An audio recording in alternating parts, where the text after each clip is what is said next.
Welcome back na naman dito sa aking channel. Panibagong araw, panibagong video na naman tayo ngayon. May ibabahagi na naman ako sa inyo ngayon na ritual. Ito'y simpleng gabay at simpleng pamamaraan at ito ay makakatulong sa inyo. At kung bago sa channel ko, ay huwag niyo pong kalimutang mag-subscribe at pindutin ang notification bell para palagi kayong updated sa mga bago kong videos. Ikaw ba ay iniwan ng mahal mo? Hindi mo ba katakap-tanggap na hiwalay na kayong dalawa dahil sa sobrang mahal mo siya? Kaya gusto mo na magkabalikan kayong dalawa.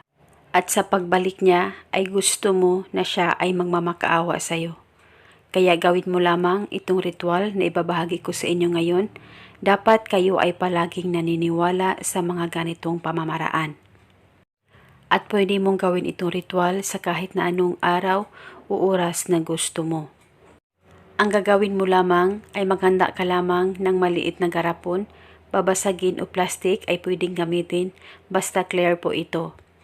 At pagkatapos, kumuha ka rin ng papel at panulat at isulat mo ang pangalan at apelido ng target ng 7 beses, pangalan at apelido niya.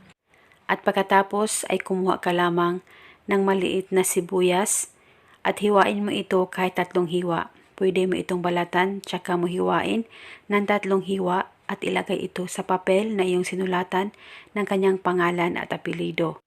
At pagkatapos mo nang malagay itong sibuyas sa papel na iyong sinulatan, balutin mo lamang ito at ilagay ito sa garapon na inihanda mo. At pagkatapos mo nang malagay ito lahat, hawakan mo ang garapon, ilapit sa baba mo at hilingin mo kung anong gusto mong hilingin para sa relasyon ninyong dalawa ng partner mo. Hilingin mo na siya ay magmamakaawa sa iyo at kahit ano pang gusto mong hilingin ay pwedeng-pwede po. At pagkatapos nito ay pwede mo nang takpan itong ritual at itago ito sa safe na walang makakakita at makakaalam. At itago ito hanggang kailan mo gusto. At hindi na po ito kailangang bulungan araw-araw. At paniguradong siya ay iiyak at magmamakaawa na babalik sa iyo. Basta tiwala lang talaga sa kahit na anumang ritual na inyong gagawin.